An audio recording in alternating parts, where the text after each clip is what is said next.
Well, we've just marked Psychological Disability Month, and Discovery Health Medical Aid says it's seen a 41% increase in claims for mental illness. Psychiatric disorders are the third largest contributor to common diseases after HIV and heart disease.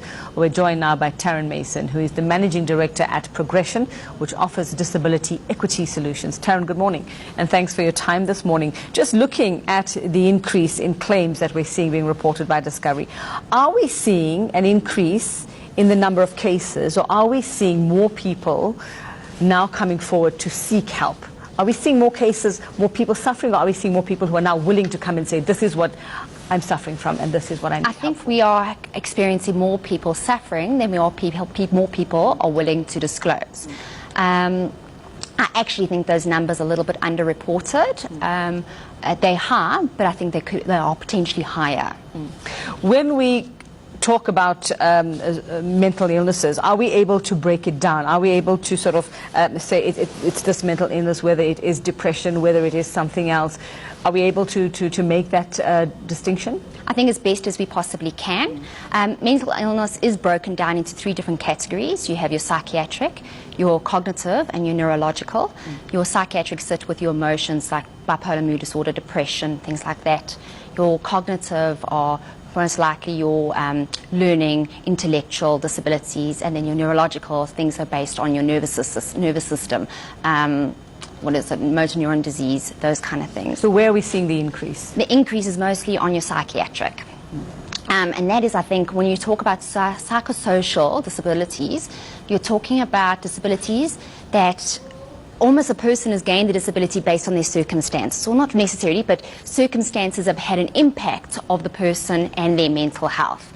Poverty, the school bully, workplace stresses, those kind of things. So you deal particularly with workplace stresses in terms of integrating people with whether it's physical or emotional disability, I'm going to call it that, into the workplace.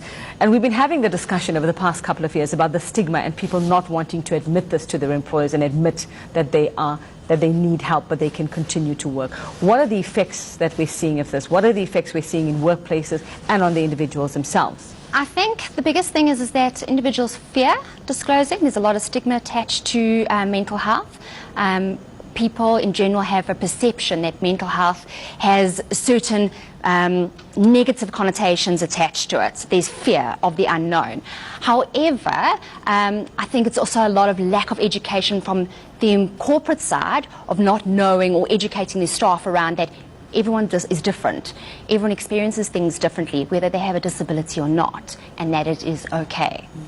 Looking at what employers are doing, are we seeing some sort of improvement in some places as to, I mean, we know everybody has a wellness day, yes. Come and get your foot massage and come and get a head massage if you have half an hour to spare in your work day, but obviously that's not enough. But are you seeing some efforts being made in the workplace? I think because we're an organisation that work with it, we do see corporates wanting to, what is the right word, transform or change the way they look at disabilities internally in their environment. So yes, and I also think we mandated to now. There's areas of compliance that include people with disabilities, and therefore organisations need to take those compliance targets into consideration. And in order to do that, they have to kind of change their workforces to be able to include people with disabilities in their organisation. Well, let's look at where the government itself is actually paying more attention to the issue, especially since the Life Esidimeni scandal and the tragedy that we saw there. It was a real eye-opener for a lot of people who didn't understand the conditions that many people are kept in when they are sent to certain institutions. Are we seeing government playing its part, doing the job right, as an example? I think the best as they possibly can. I will say that we still need to do a lot more. If we look at stats, only 85% of South Africans that have a mental health disability are actually gaining access to treatment. And I'm not talking about medicine, I'm talking about therapy, the right psychologist, psychiatrist. And it is expensive. It's expensive. And maybe employers can probably participate a little bit more on that side, rather than just relying on government to make changes. Just looking at workplace stress, are we, when you say a lot of it is sort of caused or exacerbated by what people are experiencing at work, yes. The general state of the country, are we seeing that contributing as well? What is it that is making people this ill? I think so many factors, but the general state of the country will definitely contribute to a person's well-being, any person in that matter. But workplace stresses are on the increase. If you look at the lack of skills in our country, we're finding individuals are probably holding down or having got one job but are fulfilling 4 different roles within that job. So the workplace stress is having an impact on that individual. If we look at poverty, people that are not being able to gain access to the work, that's having an impact. And they're coming home and the stresses are having an impact on their family members. Just before I let you go, what are the signs? What are the things that I should look out for in myself? Not to just put down to, oh, I'm just tired after a long day of being at work, or a long day of looking for work, or this has just been one of those weeks. What are the signs that there actually is a problem, that is a permanent problem? I think the first thing to do is actually stop and look at yourself, because often people live in that rat race of, I just live my day to day, my day to day, my day to day. It's almost to stop and go, first question, am I happy, or am I gaining what the best out of my life I can possibly gain out of my life? And then start putting those questions into place. The other thing is to look at your anxiety levels.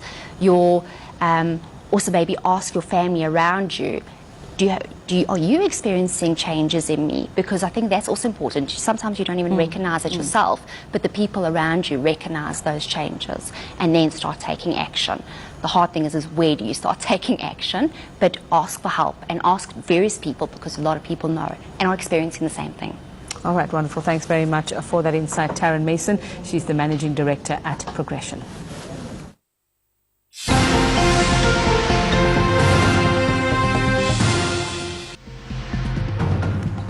It's 7:19 on this Tuesday morning. These are our top stories on ENCA. Pravin Gordhan and Thuli Madonsela call for the protection of whistleblowers. I'm prepared to serve the people.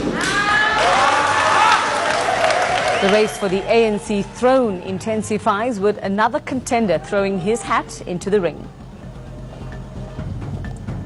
And thousands of jobs are under threat in the mining, energy and construction industries.